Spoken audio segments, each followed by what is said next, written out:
This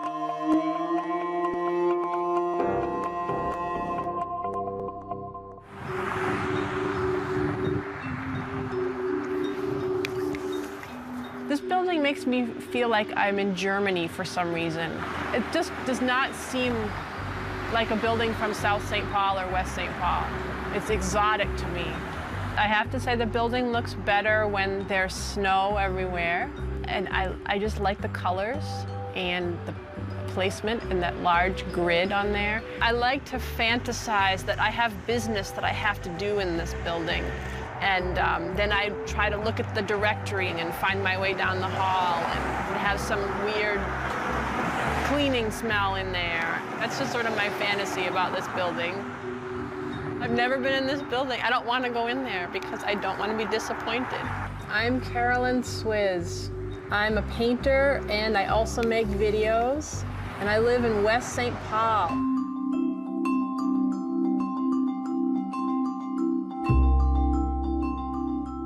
My paintings feature architecture from usually the 60s, 70s, and 80s.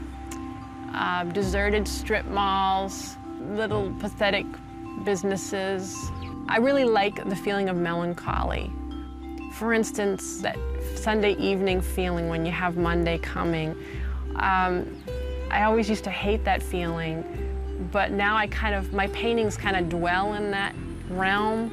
And so the power of that situation to fill me with dread has been diminished. That's the sort of feeling that I really enjoy in my work. This is a store that I'm working on a painting of right now. I've been painting buildings for about 12 years. I used to actually paint a lot of people. I don't know, at some point, the people just all left my work. They all left the building, I guess, and now I just focus on the buildings. I work pretty intuitively. When I see a building, I just know I have to paint that. I have to paint that scene. I don't really have any good reason. This was something, and not sure what.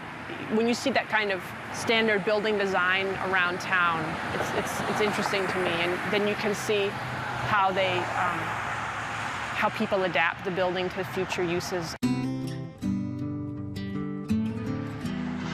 There used to be these round banks. They were all around the Twin Cities, and I think there's only about one left now, and I did a painting of it. It's a lighting store in Golden Valley.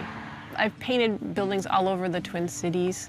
One of my favorites is the Spruce Tree Center, which is on University and Snelling. You know it as the big green tile building.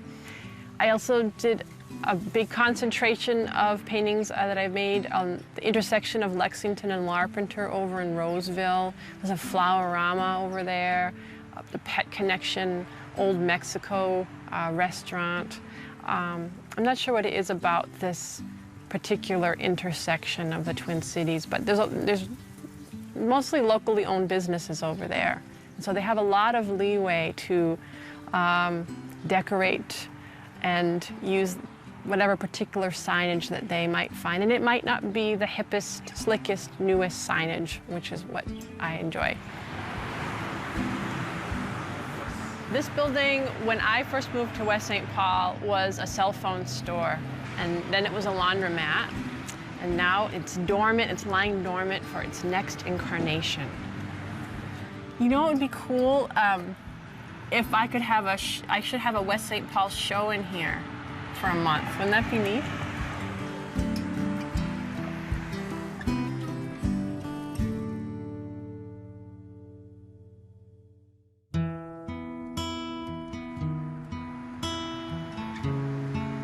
The West St. Paul sign is something I watch like Monet watches his haystacks in different times of day and different weather conditions. It has wonderful, splendiferous things to offer the viewer. I've been taking a picture of it every couple weeks or so, thinking that it could be part of a video. The different videos I've been working on, West St. Paul, picture window, and then Tuesday afternoon over at the Signal Hills Plaza are kind of like a song cycle about West St. Paul. If my house had a big window, on Monday nights I would host a show. Stadium seats would fill up fast. If you're late, you'd have to sit on the grass. Mr. Midwest, you're the first guest. Got my own show, picture window. I started making videos because I thought that it would be a faster way to work. I have a small child. I thought that I could go through my ideas more quickly. I was very wrong about that because it's just as involved, but it's involved in a different way from painting. Picture window, tall and wide. What do you tell of the life inside? The first video I made was West St. Paul, and that was a response to a call for entries by The Walker. They had a show there about the suburbs called Worlds Away, New Suburban Landscapes. And they asked just the public to make work about the suburbs in which they live. Come on over to West St. Paul, summer, spring, winter, fall, we've got it all in West St. Paul. Get your permit at City Hall and build a new retaining wall in West St. Paul. In West St. Paul, you'll find West St. Paul near the former Dakota village of Kaposia.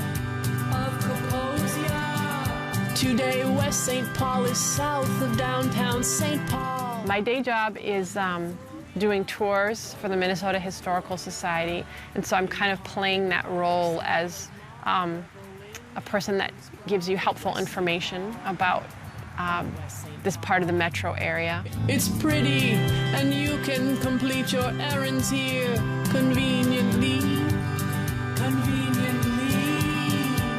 Stop by Pineda for tacos, burritos, and guacamole. Massachusetts, Miami, I've seen them all.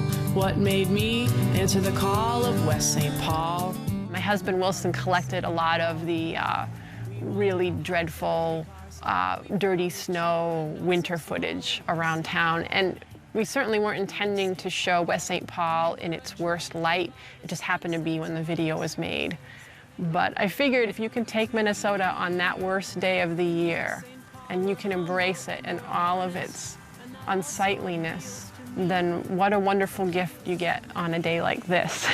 Make art, raise a family, have it all. Relocate to West St. Paul, to West St. Paul, to West St. Paul. Minnesota Original is made possible by the Arts and Cultural Heritage Fund and the citizens of Minnesota.